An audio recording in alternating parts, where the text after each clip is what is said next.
We're going to look at it. So foul there on Indiana, on Hull there. But then that is a technical. That is a technical. Dead ball, contact technical. It's a little surprising to see so many of these happen in one game because... Oh, and I don't like the way Lexie Hull... Last time Indiana and Minnesota met, it was ugly. Kayla McBride's elbow crashed into Lexie Hull's face. The refs blamed Hull, and fans lost their minds. That moment could have broken her, but instead, she turned it into fuel. And this week, Hull got the ultimate revenge. In a blowout fever win, she flipped the script, stunned the crowd, and proved she's not just a role player. She's the heartbeat of Indiana's late-season surge. This wasn't just a foul, it was redemption, and it just sent a warning shot through the entire WNBA. But the revenge play was only part of a bigger story you need to hear. So buckle up, because this story is only getting started. Let's go. Final score, Fever 83, Lynx 72. Indiana ends the regular season with an exclamation point. Fever have won 3 in a row as they enter the playoffs. How does a team actually survive when nearly half its rotation disappears? The Indiana Fever had to answer that the hard way. Game after game, players dropped to the injury report. Caitlin Clark gone with a groin injury. Sophie Cunningham sidelined by an MCL tear. Sydney Colson tore her ACL. Chloe Bibby's knee wouldn't hold up. Ari McDonald fractured her foot. That list alone could make up a strong starting group. Yet all of them were suddenly stuck in street clothes. When you stack those absences together, you're left staring at one of the thinnest rosters in the league. And no amount of preseason planning could have helped Indiana prepare for that kind of collapse. So, what do you do when your season looks dead before it even begins? I know a lot of people will talk about Nafisa not playing, but I think they're really good without her. You know, they're just a really great basketball team. So I think it was a big win for us because they set the bar high standard wise. We know what to expect when it comes to Minnesota Lynx, and so I think going into the playoffs, it was big for us because being able to guarding Courtney Williams, knowing that her thing is a pull-up, knowing that now instead of not knowing that, it's big for us because we give ourselves a chance. And if they are the standard, we get to see where we are. Then the announcement dropped. Caitlin Clark's season was officially over. The groin injury, first labeled as nagging, had taken a permanent spot on the medical sheet. This was supposed to be her rookie campaign that helped fast-track the Fever into national relevance. Instead, it ended in a press release, not a playoff debut. That kind of news can crush the spirit of a team, especially one already leaning on her energy to push them through hard stretches. Emotionally, it pulled at not only the roster, but the fan base watching from Indiana to Iowa. Clark wasn't just a ticket seller, she was the heartbeat of the season, and losing her was the clearest sign yet that the Fever's playoff ambitions could vanish just as quickly. But that wasn't the end of the story. It was the start of their fight back. Yeah, one of the things that I've been impressed with these guys since even the offseason, really the ones that I was able to work out with in the offseason, is how hard they work. There's a work ethic and there's a work style. And to approach everything in the same way, to be so energetic, enthusiastic, and dedicated every day. And I felt that way in training camp too. There weren't any days where I had to bring that out of them. So I think it's the nature of the women that we've brought into this organization to continue to just bust their butts and play hard. But while Clark cheered from the bench, someone else had to step into the void. That someone was Kelsey Mitchell. She didn't just score a little more. She became the centerpiece. She turned into the franchise's most productive scorer ever, surpassing even Tamika Catchings' single-season numbers. For reference, she averaged more than 20 points per game across the season.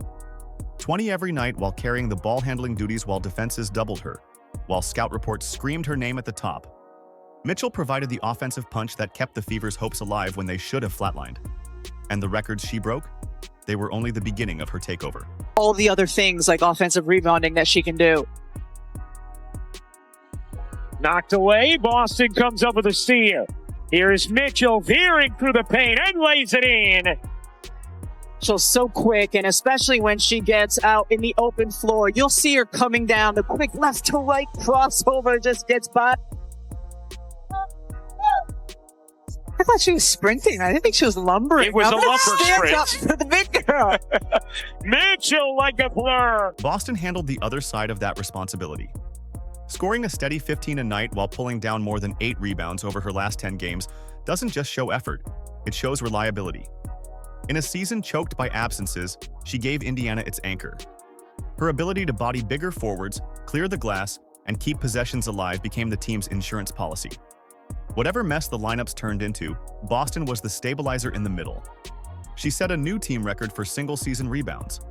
And you cannot underestimate how that steadiness kept the Fever's defense from fully collapsing.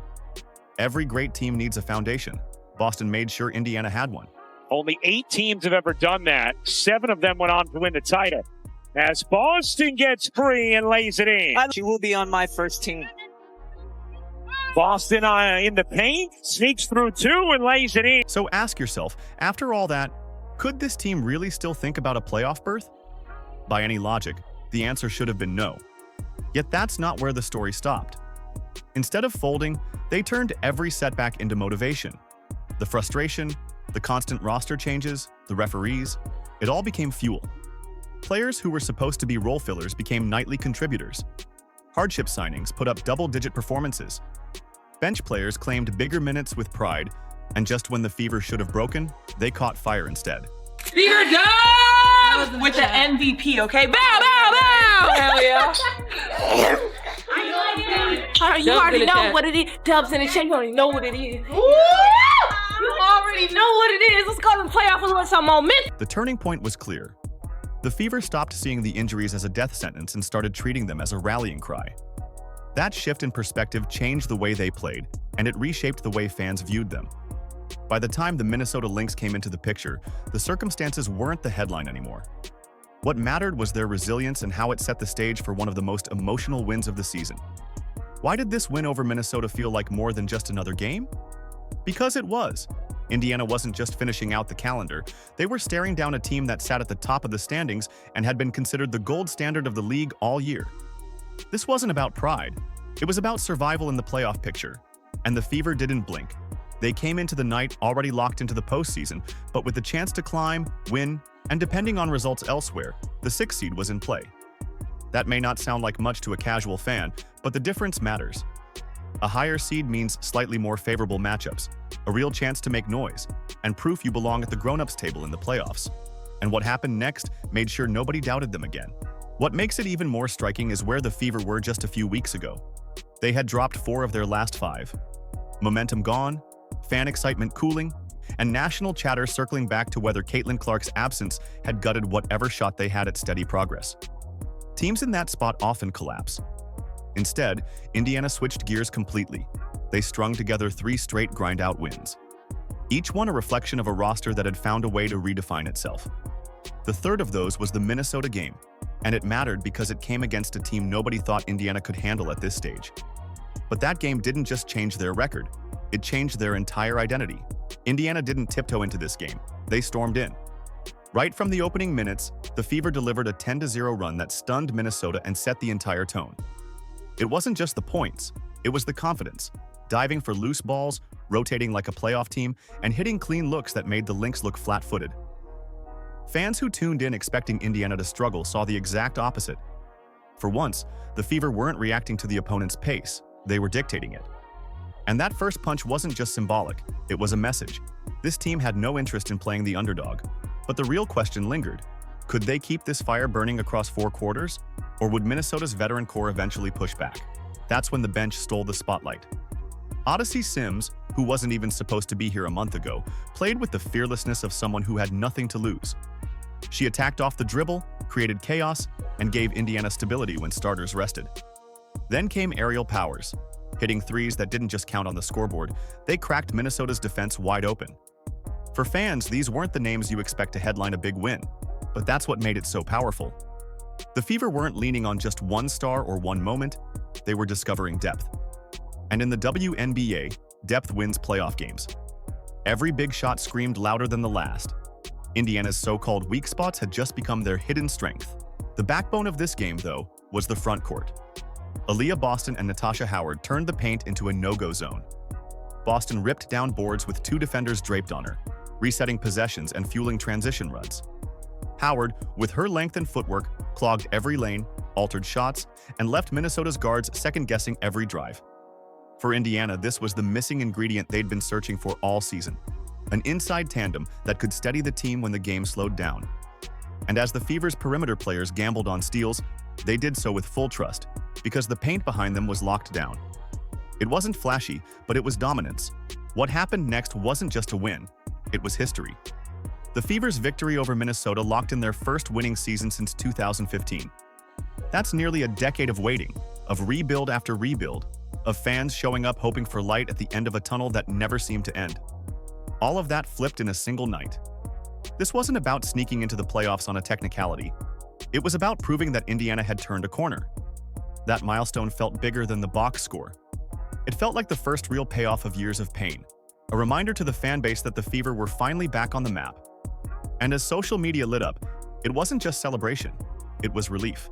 Even without touching the court, Caitlin Clark's presence loomed over everything. Cameras caught her clapping after every big shot, standing at timeouts, pointing out adjustments like she was part of the coaching staff. For a rookie, that kind of leadership is rare. She could have sulked. She could have checked out and focused on rehab. But she didn't. She invested in her teammates, giving them energy when fatigue started to creep in. It's the kind of intangibles you can't measure in a stat line, but fans saw it. And so did the players on the floor. Indiana wasn't just winning without Clark. They were learning how to win because of the culture she helped create. And if she brings that same leadership back onto the floor next year, the league better be ready. Of course, the doubters were ready with their excuses. They called it a fluke, a lucky whistle, or just Minnesota having an off night. But look closer. This wasn't luck. Indiana dominated the hustle categories. More rebounds, more contested shots, more energy in every single possession. You don't outwork the league's top seed by accident. You do it with discipline, with game plans that stick, and with players who refuse to let go of momentum. For Indiana, this was bigger than just silencing critics.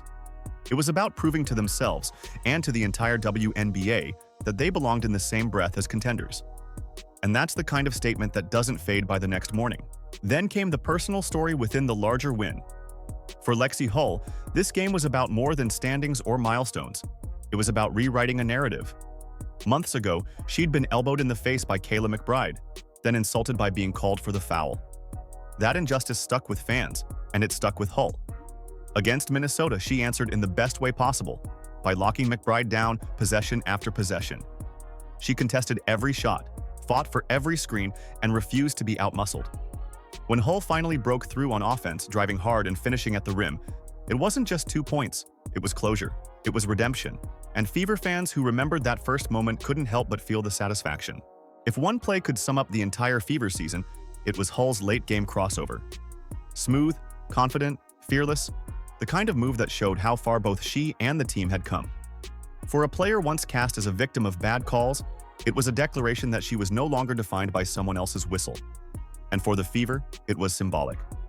This was a team that had been knocked down by injuries, disrespected by critics, and pushed to the edge, but they never stayed down. That single move, played on repeat by fans online, became more than a highlight. It became a statement. Indiana wasn't here just to survive, they were here to contend. And as the buzzer sounded, the Fever walked off not broken, not limping, but charging straight into the playoffs with belief.